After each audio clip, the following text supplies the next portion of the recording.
Welcome to Sunrise Live, the podcast where we have deep conversations with freelance models. And today I have Dakota Lee on the line. Say hello. Hello. I'm so excited to talk with you. When I look at everything that you post and share, I can tell that you have like an eye for quality and you exude confidence and professionalism. And I really respect that. Thanks. It's funny hearing that because I guess I don't really see that in myself, but I just kind of keep on keeping on, and I guess it's working, and I'm gonna keep doing it. That's so cool. And then in addition to modeling, I know that you run events and you do photography. I do, yeah. I started as a full-time model sort of by happenstance, and from there, I started running events. Gosh, about 5 years ago, I'd say, maybe 6 years ago. And each year they kind of build more and more. I do more and more events. And then I got behind the lens, I want to say it's been about 4 or 5 years for that as well, where more in earnest, I guess. And I've been a professional photographer as my predominant income, I would say, for the last 2 years. Sweet. That is really inspiring because I've been on the other side of the lens too, but I find a hard time like wanting to advertise for paid photography clients. It's a completely different ball game. It's the marketing is very different. Honestly, it's the marketing for modeling came very naturally to me. I don't know.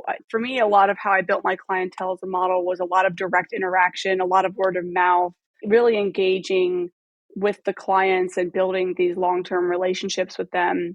And with photography, I feel like it's just a little bit wonkier for me. I feel like the concept is the same. You're building these great relationships with your clients. I certainly have ongoing clients in my photography business, and they're amazing. I love my clients, but it's just the way that you market is very different. Learning what will sell is, to me, just for the way my brain works, it is a lot harder. It's interesting. Yeah, it was a very steep learning curve. Either that, or when I first started modeling, I was so into it that was my whole life. Like, I was going through a divorce, so modeling was sort of my way to like kind of rebuild my life and create this new reality for myself that was separate from any relationship I was in. And so I really focused and became a workaholic, and that was just like my sole focus besides my son. And I built a whole career out of that hyper focus. And maybe it's just as a photographer, I'm pulling from all these different hats, and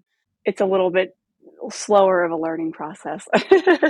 One thing that I might note about how marketing for photography is different than for modeling is that with photography, it appears to me that there's a much wider spread of what average going rates might be. And with freelance modeling, there's like a more common like window of what average going rates might be. I agree. And one thing I love about modeling, there's a lot more. Just this is completely anecdotal, and this could be a sweeping generalization. So I'm prefacing what I'm about to say with that.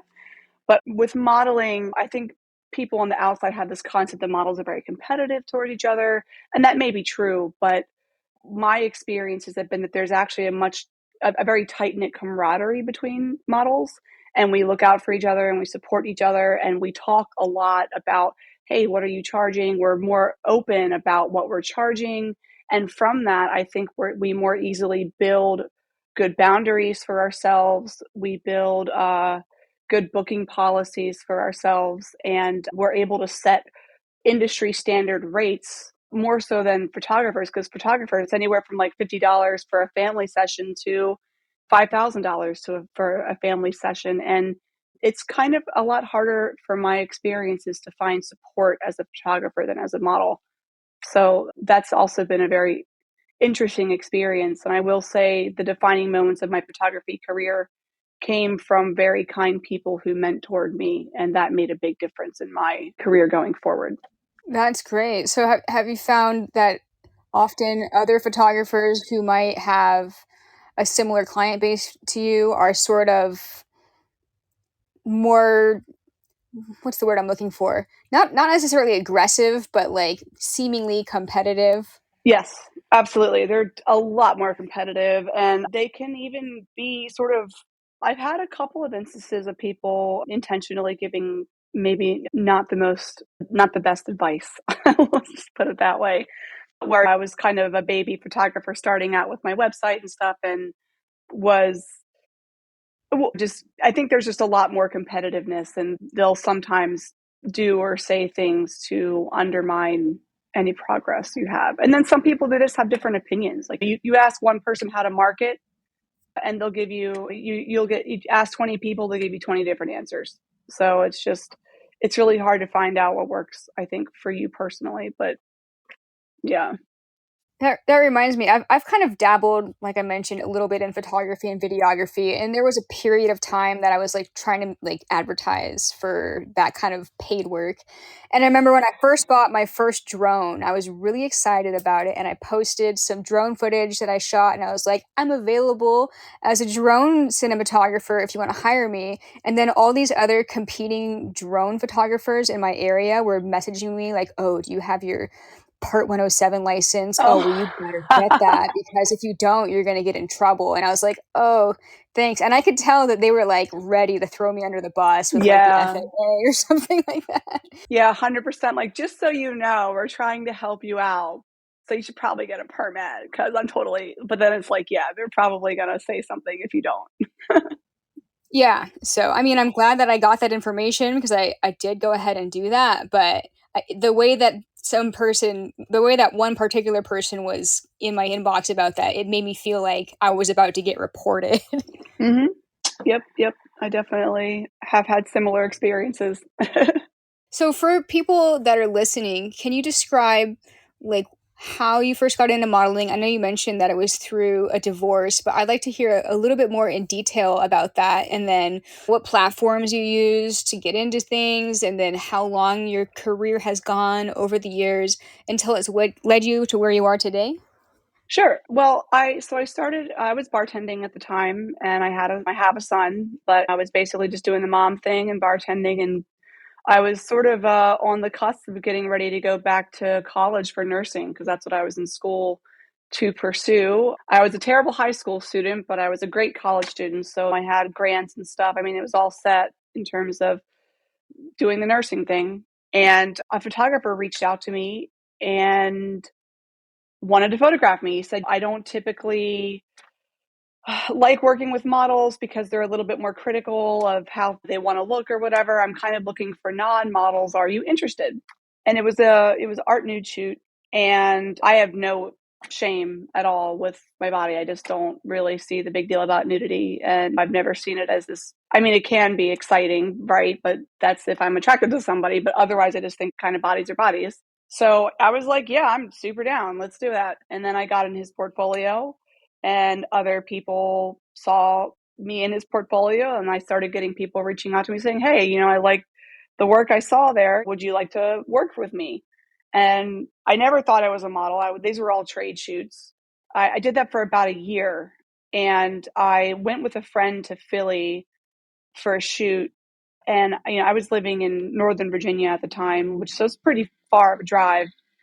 And the guy was just a jerk. Like the photographer, when I got there, he just wasn't very nice to me. And my friend was like, if this guy's going to treat you like crap, you should at least get paid for it. And I'm like, well, I'm kind of, at this time, I was about 30. And I was like, well, no one's going to hire me, right? Like, I'm not 5'10" with a 23-inch waist and I'm not 19. And he's like, no, I'm telling you, you could absolutely make money off of this. And he had his girlfriend actually was a former full-time model. And he was like, look, I'll hook you up with my girlfriend and you guys can talk. And she became my mentor. And they basically encouraged me to take all the photos that I had modeled for in the past year, the best ones, and put them on a website called Model Mayhem. Yay, model mayhem. Yeah. So that's what I did. I took all those photos. And again, through their encouragement, because I wouldn't have done it. I don't know. I just thought, I'm not that pretty. I thought I was attractive, but I just didn't think I was model attractive. And, again, I'm not 5'10" and a size zero at 5'10". But I joined Model Mayhem and boom, it was just immediate. Gosh, man, I was, a lot of them were creeps, but there were some that were not creeps. And I'm very fortunate that I had two mentors. The two mentors that I had, the first one, who was my friend's girlfriend, is Holly Rogue. And then another local model who's a wonderful art model as well. Her name is Blue River Dream. Oh yeah, I've met her. Yeah, Blue's great. Blue's great. I mean, Holly, they're both just delightful, wonderful people and great art models.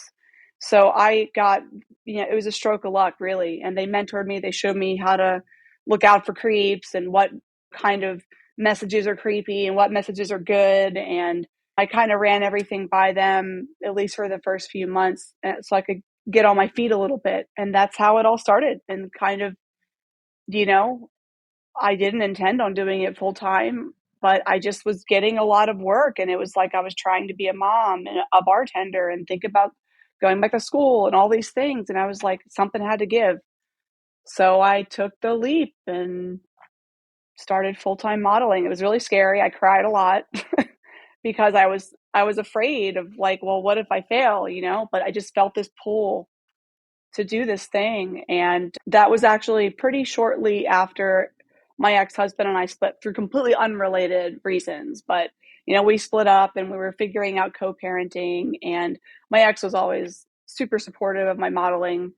But after that ended, it was just a really jarring experience. And I thought the art world it was like my first time really working a lot with artists. And it was a very meaningful experience to me. I was going to New York City a lot and just immersing in the local art scene and working with amazing artists. And it was just so cool. Like, it was just such an amazing, I was traveling all over the country, basically living my dream. Like, when I was a kid, I wanted to be a professional adventurer. Like, that was like literally it. I was like, I got to find a way to like be a professional adventurer, because that's what I wanted to do with my life.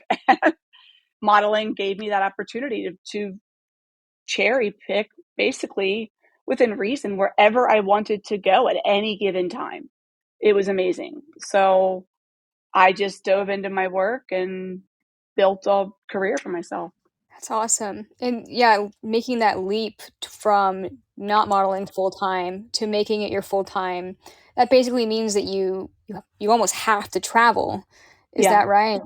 Oh yeah. Oh yeah. I mean, when I first the first couple of years, I would say I didn't travel really anywhere besides New York City. There are so many photographers in the DC area; it's insane. And I don't suffer from local model syndrome here. I don't know why. I'm just lucky in that regard. There are other areas where I can't book any work and everyone else gets booked like crazy, but for some reason, local photographers do book me here. So for the first 2 years, that sustained me financially. Yeah, yeah. But then until, like, you're like, all right, you've worked with a lot of local artists and you see all these other models traveling. And I was traveling occasionally, but not to the degree that I started to travel, which was like for about 4 years. Man, I was traveling a lot. Like, it was like every other weekend, I was going somewhere. And I was super cool. I became pretty addicted to traveling and went all over the world. It was legit. But it got draining. I was just tired of living out of a suitcase all the time. And I wanted a more stable life for myself and for my son. And I wanted a relationship, like, it's just hard to, I got to the point where I was like, all right, I was ready to be in a serious relationship again. I was casually dating for a while, but when you're traveling all the time, it's kind of hard to devote time to a committed relationship. So I decided to start pursuing other avenues to try to root down more in at home. That's cool. Yeah, it is hard to maintain a relationship when you're traveling that much unless you get your partner to hit the road with you and like work remotely, but that's kind of like hard to make happen. Yeah, I mean, I've seen some people do it and it looks awesome. Like, you do it, I think it's great. But I think that does help to build a really solid, intimate, like, pair bonded relationship, to be able to, I mean, you don't, I don't agree with, I don't like necessarily agree for like everybody has to see their partner every day, but it certainly helps if, especially in the beginning stages, if you're spending a lot of time with your partner to Yeah. really build that foundation, you know? Yes, I agree. I want to rewind a little bit because you mentioned when you first started, you had your mentors that really helped you get started, and they helped you point out like how to book photo shoots and how to point out if they're creepy or not. And I want to hear like from your definition, like what would the line be for somebody being too creepy to book a shoot with or not? Like what is your like definition of that, and has that changed over the years? Definitely has changed in the first, I'd say 1 or 2 years. I I don't know if I just had more patience for people, or I just didn't recognize it as problematic behavior. Like, if someone called me like, "Oh, you're very beautiful. I'd like to book you." Like, that wouldn't be an issue for me in the beginning of my career. Now, if you call me like, "Oh, you're so beautiful. I would love to book you." I'd be like, "Bet, I'm out." like even like my threshold is so much lower for anything. Like if I get like there's so many things now that I just don't tolerate. And it's almost like hard. It's like a Santa Claus level of like length of a list. Like, but typically, like, so like now and how it's been for the past few years, like any comments on my body, any excessive discussions about personal life, or it's just how do I define it? It's just it's honestly a lot of it's a feeling. I feel like I can gather everything I need to know about a photographer and their intentions pretty much in the first three sentences. It's just it's you've been modeling a while too. You kind of gather like what the vibe is going to be. You Yeah. know. And Um, I've thought about this quite a bit also because my tolerance for what I consider creepy or not has also changed a lot.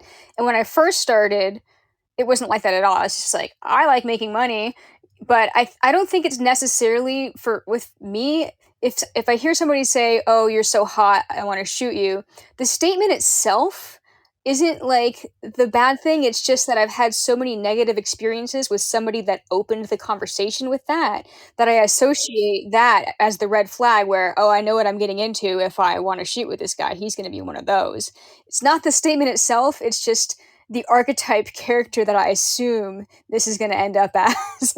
Correct. And 9 out of 10 times you're going to be right. Yeah, there is that one chance that the person is respectful and chill and whatnot. But just off of the who know hundreds upon hundreds of experiences we've had, you learn that you don't need to risk it anymore. You're established enough. Not that I'm saying someone who isn't established shouldn't have these risk, like you need to people need to define what their risk levels are for themselves. But once you get to a certain point, you just realize it's not worth the emotional energy anymore. Like it's so draining to have to even stress about it, right? Even if someone reaches out and says, "Oh, you're so beautiful, I want to book you," or whatever, they could be a good person, but even just the anxiety of having to wonder if they are is not enough. It's not worth it. Like no amount Yeah. of, it's like just no amount of hourly rate or whatever day rate they're going to book me at. I just don't have the patience for it anymore. I'd rather not. like Yeah. At a certain point, you'd rather just like chill in your jammies, with your pets or whatever, than get $125 an hour to put up with somebody who's going to be asking you a bunch of awkward questions. literally, yes. It's like this happened when I was a bartender too. It reminds me of the spirit his experience. This rich kid used to come in. He was like this spoiled kid who needed help. I don't know if he was a bad person, but he definitely was putting out a lot of cries for help. But he would come in, he'd order a glass of wine, and he'd tip me $100 every time. Never hit on me. Just he would order a glass of wine, and he did that every bar he went to. And he was just a jerk. It wasn't sexist comments. It was just he was just a jerk to everybody. Like he would just make really, he would treat you like straight up like the help, you know? And I remember he was complaining about this bartender from another bar kicking him out. And it's like, how dare he? You know, I spend $40,000 a year at that bar. That fucking guy, who does he think he is? And I remembered yelling at him at that moment. And I was like, well, maybe people don't care about money. Maybe they just want to be treated like decent human beings, which you're not even doing. Maybe people don't care about your money. They just want to be respected. And he like was super like shocked by what I said and basically paid and left. He didn't tip me $100 that time. But what's funny is like 4 months later or whatever, he comes back in and he was sweet and kind and well behaved and he only tipped me 20%. Whoa, that's interesting. Yeah. He was like, I mean, he still tipped it in the standard tipping rate for a bartender at that time, but it was just funny. It's like, and I think that's what you realize. It's like, there's just no amount of money that's worth your like mental health anymore. Definitely. Speaking of all the different various experiences that we've had, I have this part of my podcast that I like to call the photoshoot fail of the week. Ooh.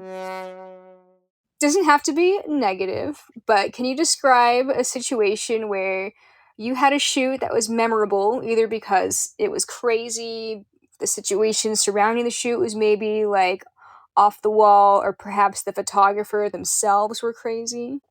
Yes. There's Yeah. Take your time. If there's more than one, you could tell more than one too. Well, it's funny because I was actually just talking about this recently with somebody. You know, I've kind of gone back into a little bit of urbex shooting, which that was like my bread and butter when I first started out. I love urbex shooting; it's so fun. However, urbex shooting, it needs to be proceed. You need to proceed with caution with urbex shooting.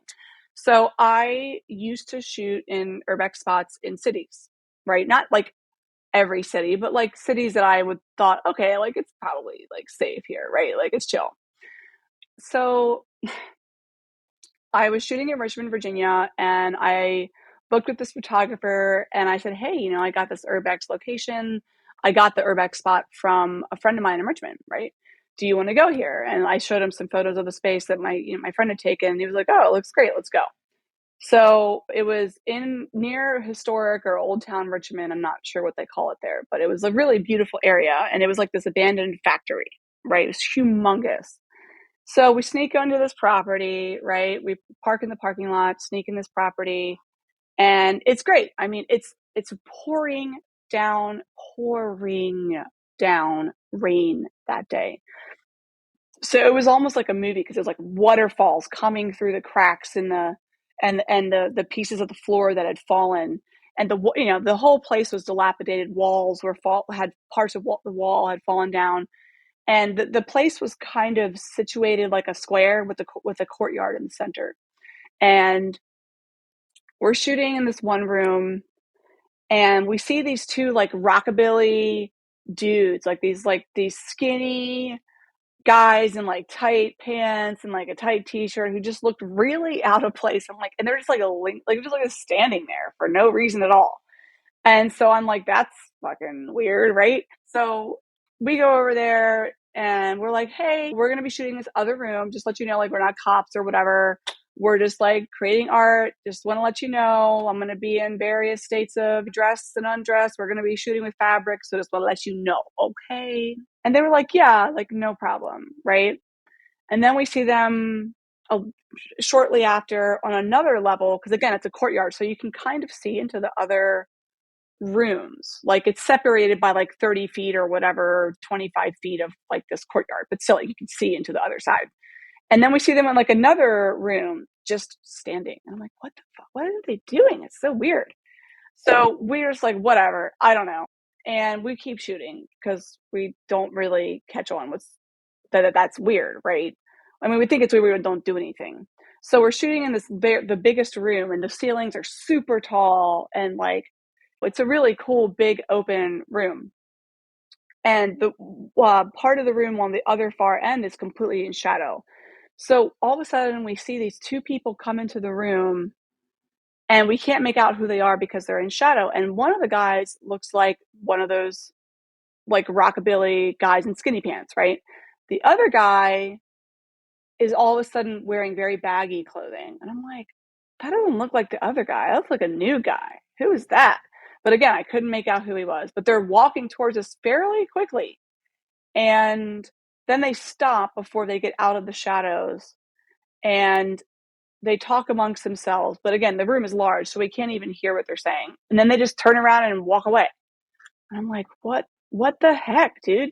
So the photographer and I keep shooting. And might I add, Virginia, this is a very important part of the conversation because a story, because Virginia's open carry.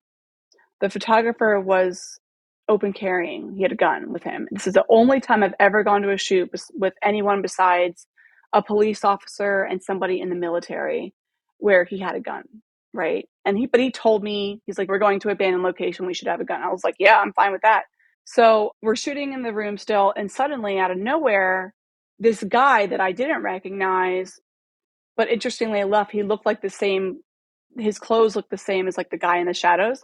This guy comes out of nowhere across the courtyard and has a gun and is pointing a gun at us. Oh my god. Yeah. And the photographer's pointed with his back to the guy. I see the dude and I go, oh my God, he's got a gun. And I jump behind the photographer and I try to pull the photographer behind because the wall was open, right? That's how we even saw the guy. And Uh-huh. there's a brick wall like maybe 2 feet. If I pull the photographer like 2 feet, like there's a brick wall where we can hide behind. So I jump behind this dude, and the photographer is getting ready to pull his gun. And then as soon as the guy sees this, the guy in baggy clothes, he like holds up the gun when he sees the photographer pulling the gun. He goes, "Oh, it's fake," or like some weird shit. I forgot exactly what, but it was like, "Yeah, oh, it's fake," And kind of he holds both of his hands up with the gun in the other hand, and then he just disappears and like so, just disappears.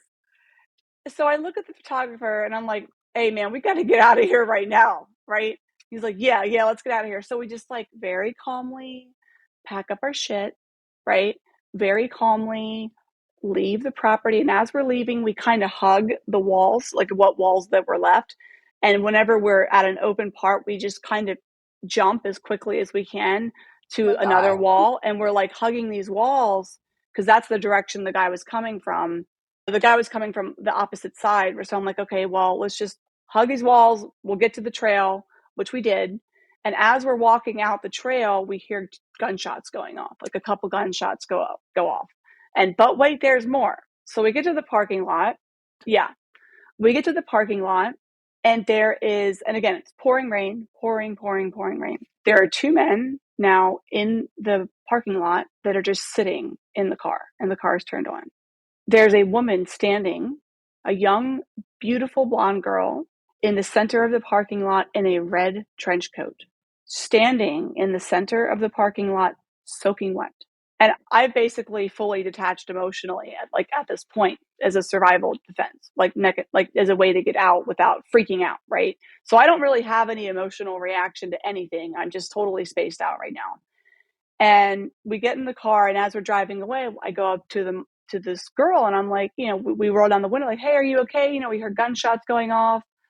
Are you all right? She's like, oh yeah, yeah, I was gonna go, like explore there, but I like decided not to because yeah, I heard those gunshots. So yeah, I'm just gonna hang here for a second. And I'm like, I'm not connecting any dots.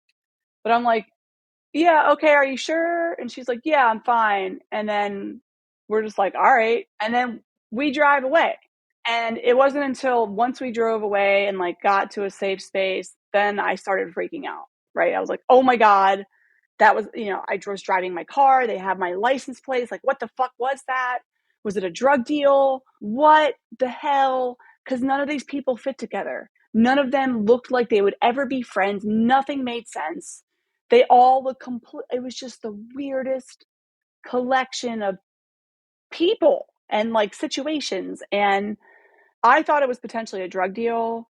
I spoke to a couple other models about it, and they said, "Oh no, that's likely sex trafficking. That girl was probably that girl was probably being trafficked and you just came into a trafficking situation and they wanted you to get the fuck out is what was happening. So I don't know what happened. I tried to watch the news to see if anybody was killed there since we heard gunshots. I didn't say anything. I didn't report anything. Listen, where I grew up, snitches get stitches, dude. I just didn't say shit. I was like, listen, I'm staying out of this. I got my license plate. I got a kid. Like I have no idea what the fuck that was. The photographer never worked with me again. Oh my god. Because I mean, he didn't say anything negative, but he wanted to post the photos. And I said, absolutely not.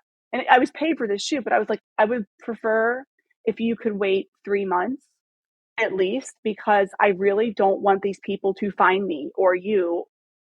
I don't think you realize that this could potentially be a dangerous situation. He's like, no, it's going to be fine. Like everyone shoots there. And he's like, yeah, but they saw us. I really don't want you to. I was so adamant. I was like, do not post those photos anytime soon. I was like flipping out on him basically. So yeah, and I felt terrible because I was the one it was my location. I suggested it. It was my fault.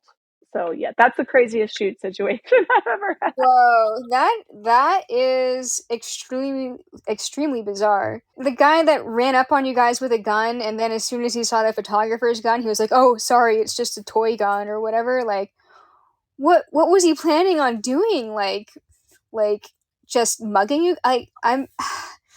I always assume that people that want to like steal from you usually want you to be like abandoning your car and then they break into your car. A lot of people, I would assume, don't want to have like a physical altercation or whatever.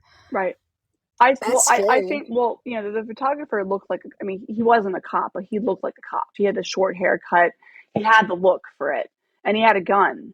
So I think what they wanted to potentially do was just scare us away. It was kind of like, I don't know if he was intending on actually shooting us. I think the gunshots were likely him just trying to be like, Yanni, we didn't see who shot the gun. We just heard the gunshots. So I'm assuming we came into some either weird drug deal, sex trafficking, something, and they just wanted us to leave because they didn't want us involved. They didn't know who we were. That's my only logical, just by the behavior of everybody, because it still doesn't make sense to this day. I updated my policies. I will do urbex, but never in cities again, ever. I don't care how cool it is. And honestly, I don't do it has to be a really safe location for me to do urbex, like just kind of walk onto properties now. Like typically Yeah. speaking, I just do private properties where I'm given permission. Yeah. Yeah, the red trench coat made the whole scenario sound like almost cinematic. Like, Yes. It was like a movie, like I said, because it was like raining. It was so dramatic. There was like what, like the waterfalls coming through, and like this. It was like a dream. Like the way that she was just standing with this bright, like the Vogue, like or like the Ferrari red. It was like that yeah, kind of red. It was this red trench coat, and she was pretty, and she was maybe 20 to 23 years old. She was young, and I didn't think sex trafficking. I thought it was a drug deal, honestly. But again, like when I told the story to models, like I don't know, a couple years later, a year later or something, they were like, "Oh, like to the two that I told it to first, like, oh, that's trafficking. Oh yeah, 100%." or what? I don't know, like a ransom. Like maybe I've watched too many movies, but Oh my god. I don't know. And like that's what kills me is I'm never gonna know. I'm like, what yeah, the fuck was that? And what's weird is like I didn't have any emotional reaction. Like even when the gun was pointed, it was just like, we got to get out of here. And we just like very slowly. It was like, okay, we have to pack up our stuff. Now we have yeah, to walk. And it was like very like robotic, completely disassociated from my emotional self. yeah. Well, that's probably good because you never really know what you're gonna do, how you're gonna react to those types of situations. Some people freeze. Yeah. Well, and it's situation dependent. I mean, I've worked, especially in the beginning of my career, I've worked with really coercive photographers who like tried to get me to do stuff. And sometimes you just kind of like, you freeze. And I've never been like violated or anything like that, but I've had people try to be really, really pushy. And it's like sometimes you either fawn. So you're like trying to like appease the situation and be accommodating as much as you can. You know what I mean? There's just a variety of things, or like someone's making really inappropriate comments to you, and you just don't know what to do in that moment. I mean, I'm a spitfire. Like, I'm typically amazing with my boundaries. Like, but there's like that 5% where I just don't know what to do. Like, it's just disarming. You're like, whoa, like how to, and then you feel like shit afterwards. You're like, man, I should have chewed that guy out. I should have left right there. I should have said this and that. But, Yeah. but sometimes you don't. Even the most spitfire, sassy people in the moment, they're just like, they're not like that. Yeah. I feel like it's very instinctual and very ingrained. I'll agree with that. Yeah, completely. Hmm. I will mention, you are not the first person on the podcast that had been held at gunpoint at an abandoned building shoot. You are this is the second story that I've heard on the podcast where something like that's happened, and she did feel like it was some kind of sketchy drug dealer something or other going on, like, so now I'm even more concerned about shooting in abandoned buildings, which sucks because I love to also. Yeah, I would just say not in any cities, even if they're like they seem like the safest city ever. Just anywhere where people can easily walk to it, like it's just not advisable. And you should bring a weapon. Like on it doesn't have to be a gun necessarily. I mean, I honestly I don't know what would have happened if the photographer didn't have a gun that day. I mean, I don't think we would have been hurt, but I will say when the photographer almost pulled the gun, he was getting ready to pull the gun. The dude who had the gun pointed did completely change his demeanor. So I don't know. I mean, would something else have happened? I don't know. But it seemed like they didn't want us involved. They just wanted us to leave. Yeah, that's bizarre. Damn. Yeah, I'd be a lot more cautious after that too. Yeah. Yeah, I put it on my website. Like no inner cities, no cities at all, honestly, with for abandoned locations if you want Yeah. me to shoot urbex. I personally really prefer nature, like, aesthetically, but there's definitely something about abandoned buildings that gives you another kind of feel. Yeah, well, and it's interesting because I've actually been more into like editorial styles with abandon, like like the peeling paint and stuff like that. I posted a picture recently on my IG the photographer took of me, and that's more like it's like in this really pretty dress by this company called Selkie, and that's like more kind of what I'm leaning into is like that editorial kind of artsy-ish like vibe, like fashion vibe with like urbex spots. I do love the art nude though in urbex. Like it's a good tried and true. Like you can do cool, creepy, bendy, weird shapes and like look like Gollum. It looks, Yeah. like it looks so cool. I want to take a short little break to tell you about Model Society. ModelSociety.com is a website dedicated to featuring figurative fine art photography for models and photographers. What makes them different than other portfolio hosting websites is that some of those other websites will still host kind of tacky photography or exploitative photos. Model Society screens all of their contributors for quality and authenticity. So you only get the best of the best on there. If you're not a photographer or model, you can still enjoy and appreciate Model Society because they also have newsletters and magazines featuring their best work and new articles each week. Check it out, modelsociety.com. I will also include a link to Model Society in the show notes. All right, now back to our show. So you said that today your primary income is with photography. Like, what percentage do you think is still modeling? Honestly, it varies by month. Sometimes 0%, and then other months it's like 50%. I mean, like I'll go months sometimes without even booking a modeling gig because I'm too focused on my photography work or my events, for example. I'd say it's probably for the year about 30% of my income. So it's still sizable enough that I can't just be a full-time photographer yet, but it's something I do still lean on for sure. So when you first were getting into modeling, you were exiting a marriage, and it was something that you were doing to kind of like, was it to build confidence or just something exciting to do?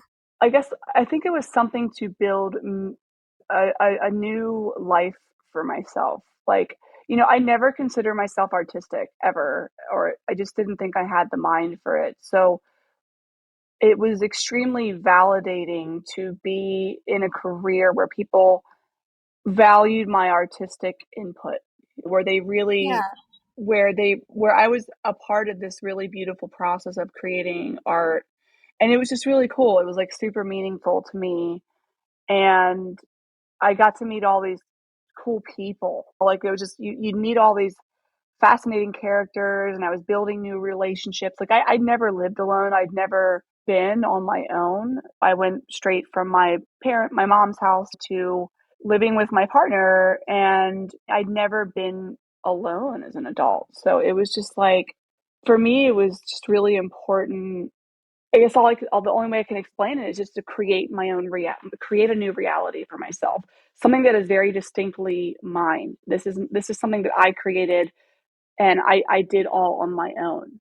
And what's amazing is what I realized when I was single was that I'm actually like I'm a lot more successful. Like when I'm only relying on myself, and like I'm my boss and I have to be responsible for myself, like it's like a different kind of hustle. You know what I mean? Like you don't have a choice. You either do it or you're not going to be able to Yeah. pay your rent. You know what I mean? So it was just, but I felt for the first time in my life like way more stable than I ever had.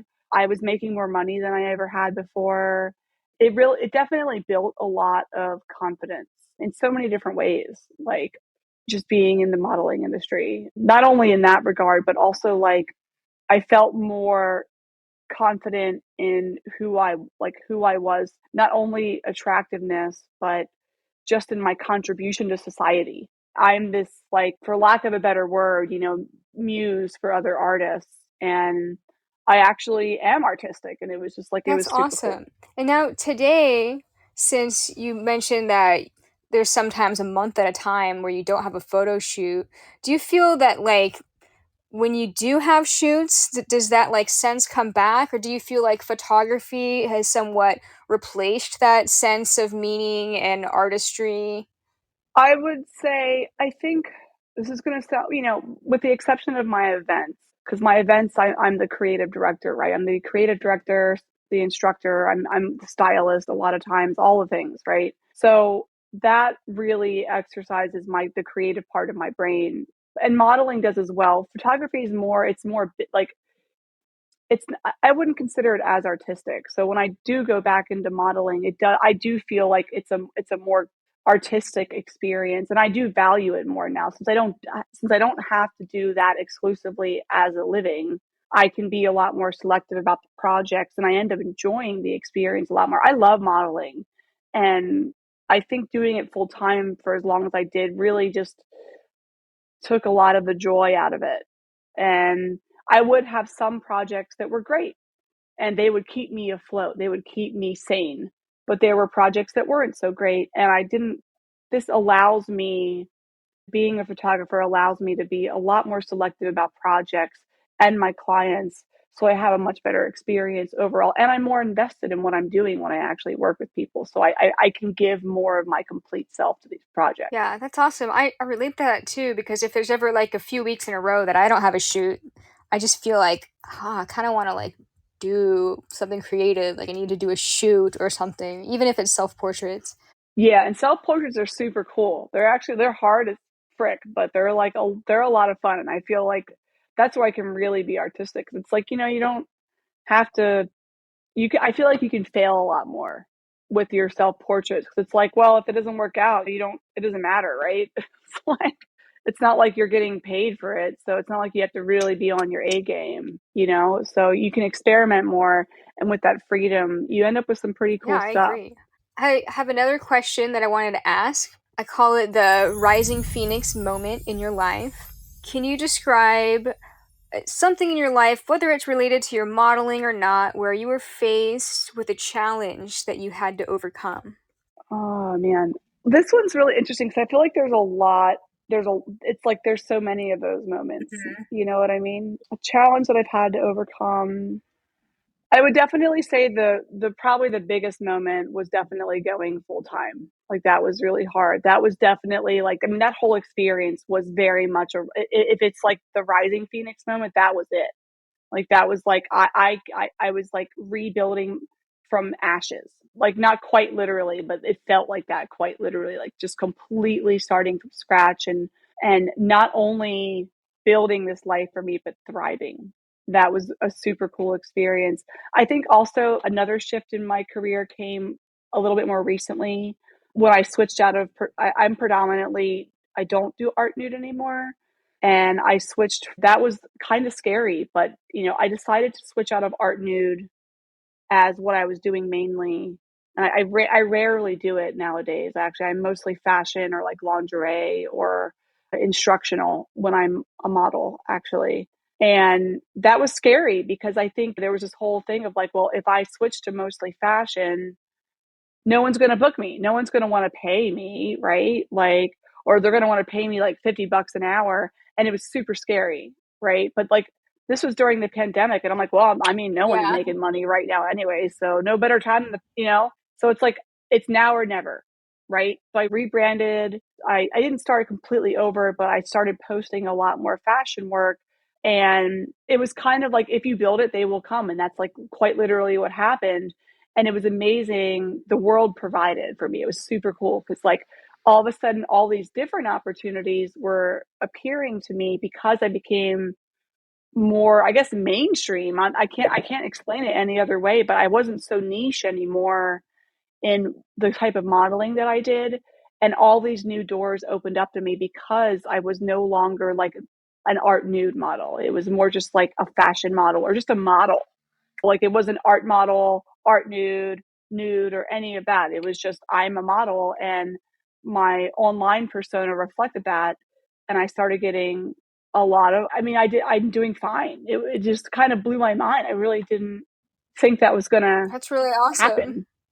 Yeah, it was pretty cool. Like I'm working with companies now that hire me because of that and because of the brand that basically my brand, my online persona now. And it's the shift out of it was largely because when I started modeling art nude, I had this whole concept of the body, and my whole platform, my whole goal with it was like to desexualize, to not that there's anything wrong with viewing bodies sexually, but for me, it was like I wanted to show the world that women's bodies were capable of so much more, right?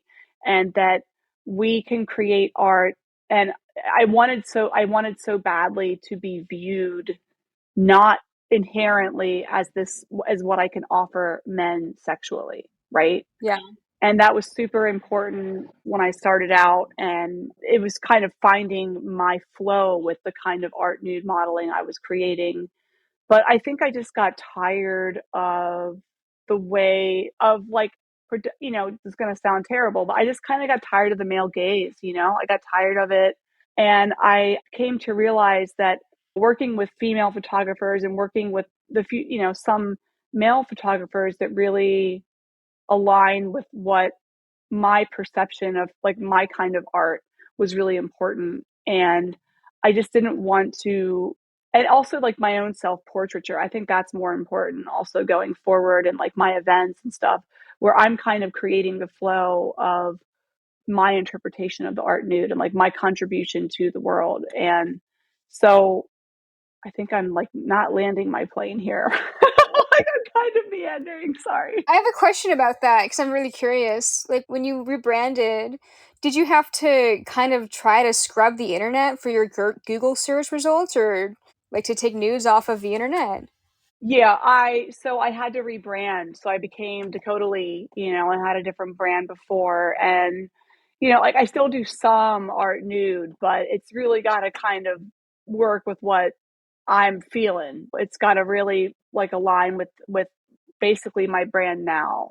And yeah, I mean that was tough. I had to just rebrand because it was like if you Google my former name, I mean all kinds of art nude stuff would show up, and it's like, but I modeled for some very light fetish stuff, like collars and stuff like that. And I thought, and it's super cool stylistically, but I didn't want to model for anything anymore that was I my perception of male gaze, like too noticeably male gaze. And so yeah, I had to just like kind of start over.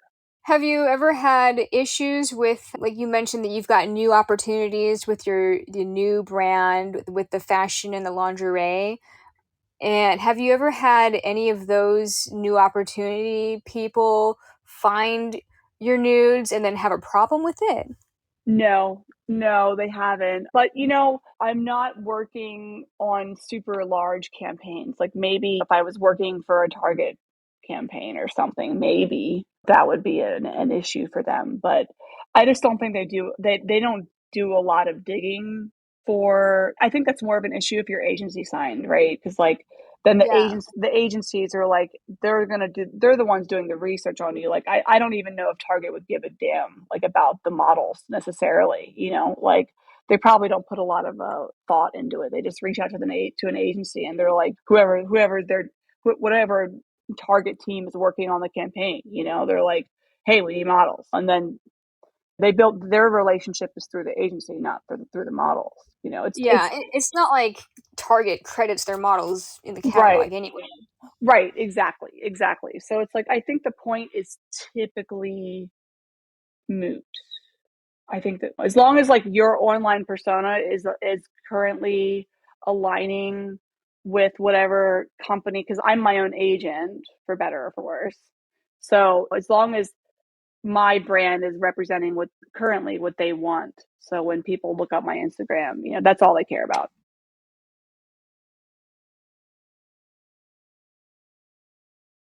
No, and I'm like, I mean, the most you're gonna find of me is like art nude photos. I've never done explicit. I just don't. That's kind of been consistent through my whole work. So the most you're gonna see is like a frontal photograph, but it's never been explicit. It's never been explicit work. So it's like you can Google me all day. You're not gonna really find much. Like besides like shoots of like the most would be like me in a collar or something like that. Yeah, like relatively tame stuff. Yeah, like right, exactly. That's cool. Well, that's really exciting. We are getting pretty close to our hour. Is there anything that you wanted to mention before we go?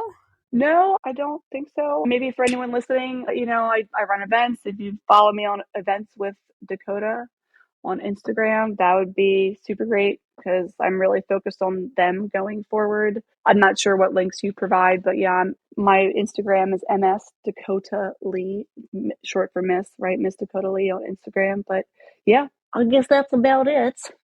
Sweet. Yeah, I'll definitely include your Instagram link and then any other links to any websites or other pages that you have in the show notes. Okay, bet.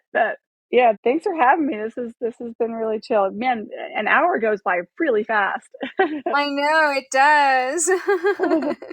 Cool. Well, thanks so much. It's been really great talking to you, and I will chat with you on Instagram soon. Yeah, thanks again for having me. Bye bye. Bye.